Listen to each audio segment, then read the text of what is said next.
The Smallcappower CEO interview featuring La Quinta Resources. La Quinta Resources is a junior precious metals exploration company actively seeking mineral opportunities for the benefit of their stakeholders. Currently, the company is focused on exploring for gold and silver on the Easter project and on its blackjack properties in Nevada, where numerous drill programs were conducted over the past 27 years by several operators. The resultant 121 holes were used to outline the 43101 compliant resource of 2.6 million tons at 1.3 grams per ton gold and 14 grams per ton silver. The blackjack property is an early-stage exploration target in northeast Nevada and consists of old mine workings that contain silver, gold, and base metals. The Carruthers Pass property is a massive sulfide project with copper, gold, and silver. The project consists of 8 claims covering 3,250 hectares. In December of 2011, Smallcappower was pleased to meet with CEO and Director Walter Martin, and we asked him to tell us more about La Quinta Resources. La Quinta Resources is a small cap exploration company based in Vancouver with an office in Reno, Nevada. We have projects in Nevada and British Columbia, and we're trading on the Toronto Venture Exchange. We're also listed in Frankfurt and on the Bulletin Board in the United States. What are the company's plans at the flagship Easter project over the next 6 to 12 months? At Easter, what we've done over the last little while is gotten our permits for drilling. We began drilling on the main vein resource area, on which we have an indicated resource, a drill indicated resource of a little over 100,000 ounces of gold and 1 million ounces of silver, with a great deal of work that can be done on that to expand it.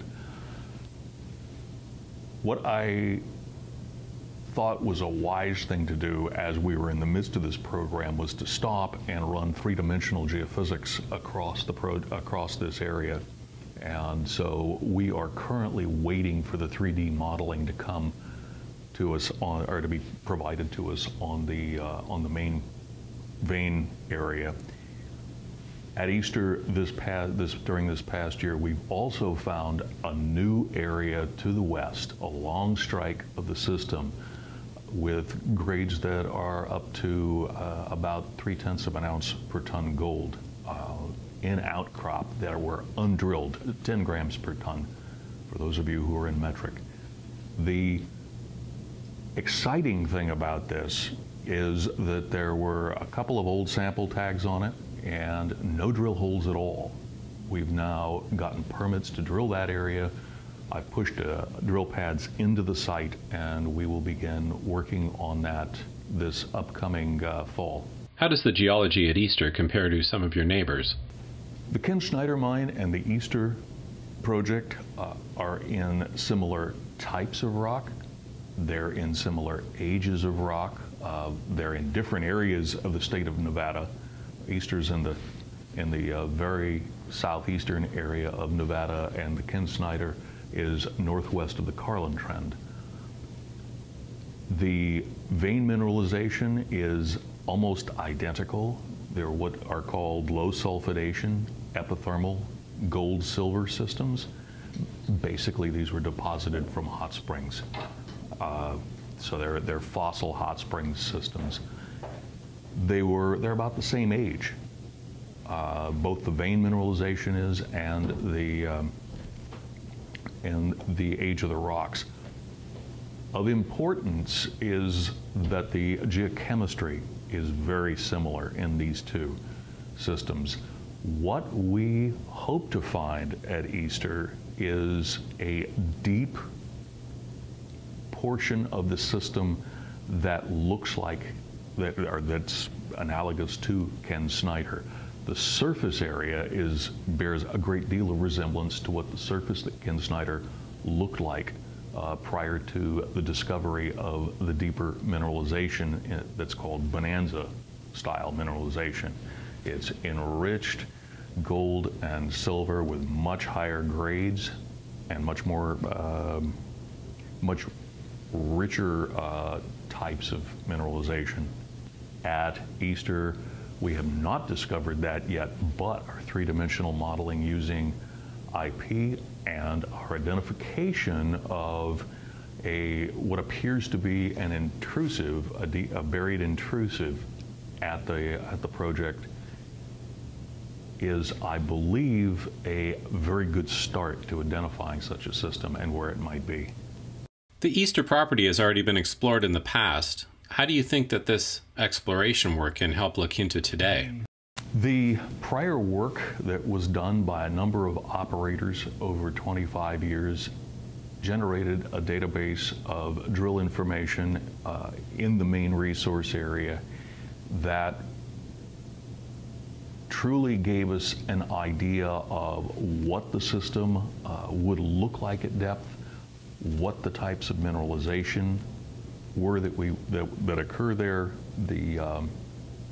And so in that regard, it really, I mean, you know, they walked the path beforehand and really helped us a great deal in understanding what we needed to look for elsewhere on the project.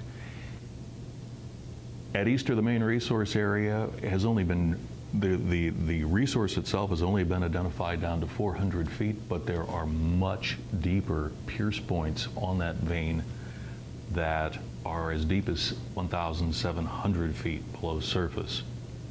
I believe that by drilling systematically throughout that zone, we will be able to increase the resource by a similar amount that has been discovered on a footage by footage basis to date, which would put us in the 500,000 ounce range. What attracted you to acquire the Carruthers Pass project? Carruthers Pass is a very interesting project. It's what's called a VMS, a volcanogenic massive sulfide project. Again, these are hot spring systems as well. They were deposited in submarine environments quite deep.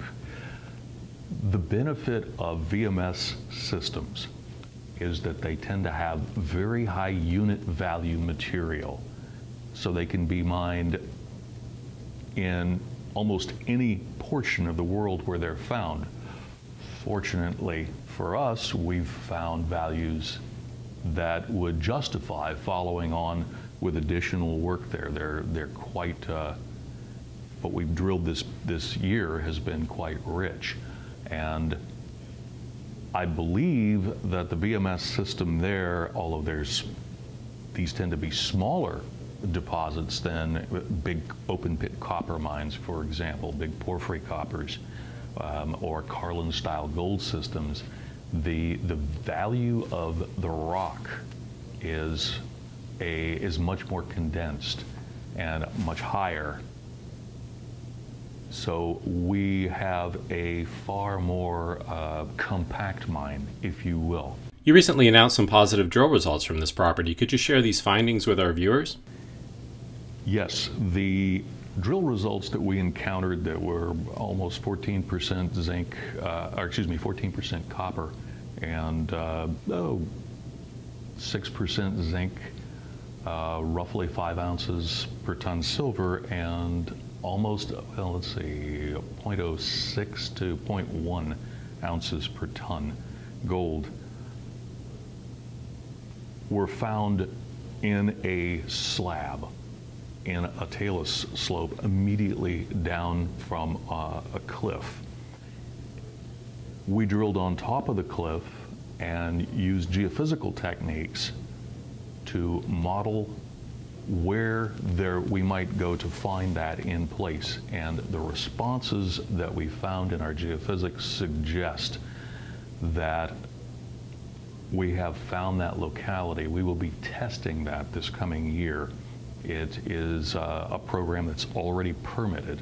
So our work plan for the coming year at Carruthers Pass should show us drilling through one of these intercepts of massive sulfides in place. So what do you think can pique investor interest, considering the drilling program is so new? Well, at this stage, we've identified what appears to be a very promising target for drilling this coming year. But Carruthers Pass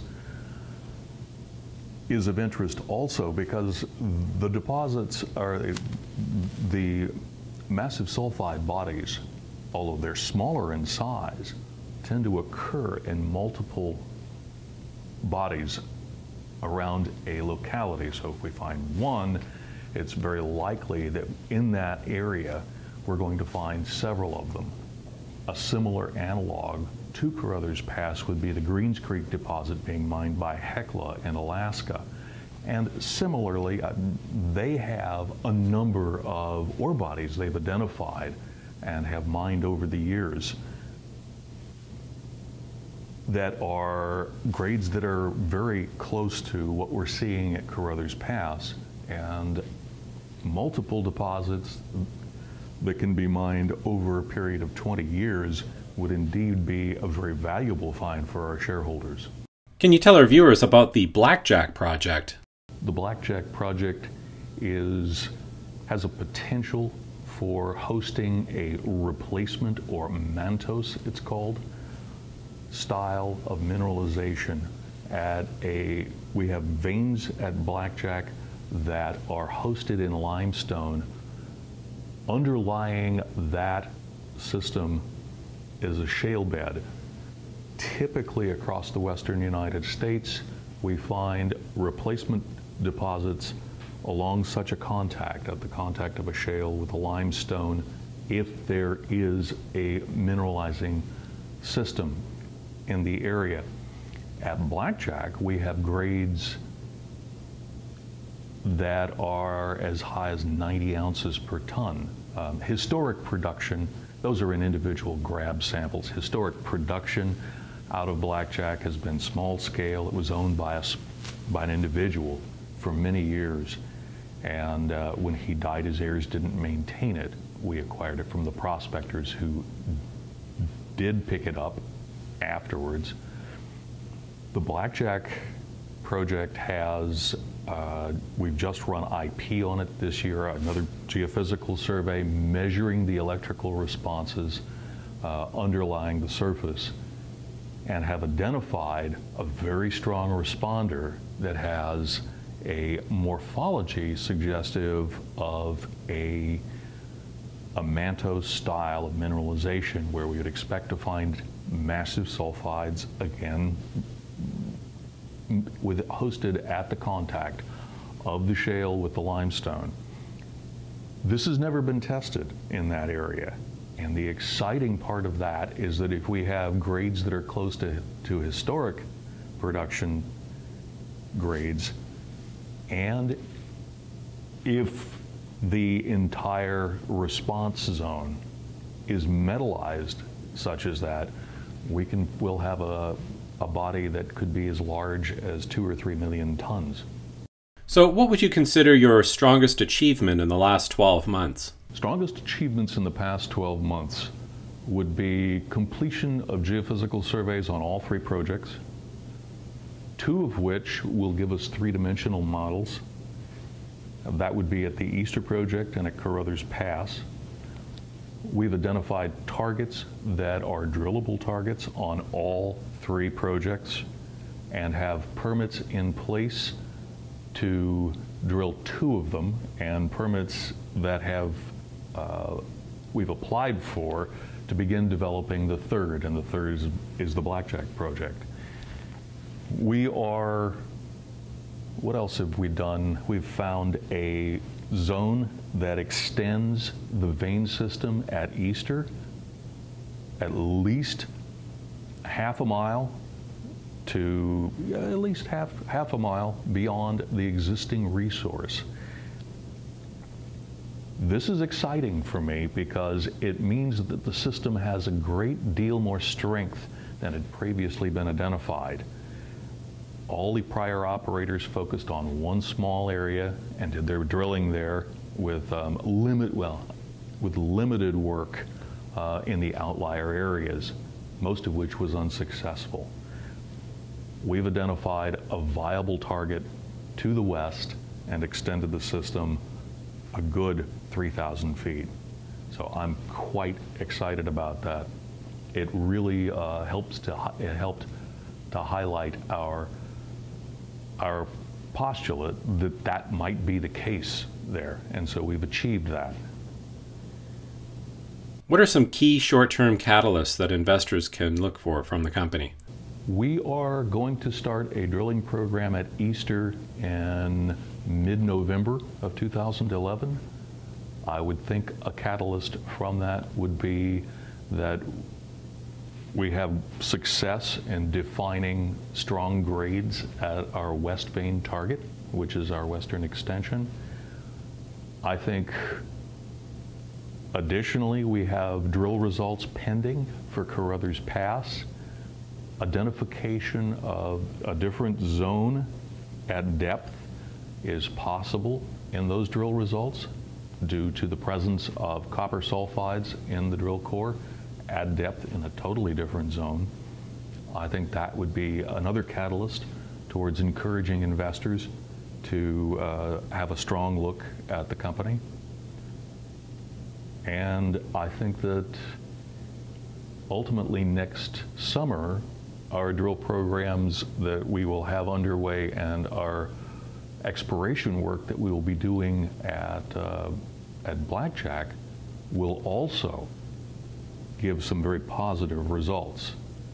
At Blackjack, on the surface area overlying the IP anomaly, we have veins that carry as much as 1.25 kilograms per ton silver in those veins, or 30 ounces per ton. That is roughly 30 ounces per ton, sorry. That, for me, is a very exciting indicator as to what might lie beneath that. For all you'll need to follow the La Quinta story, see their investor hub on smallcappower.com. smallcappower.com. Investment ideas and research.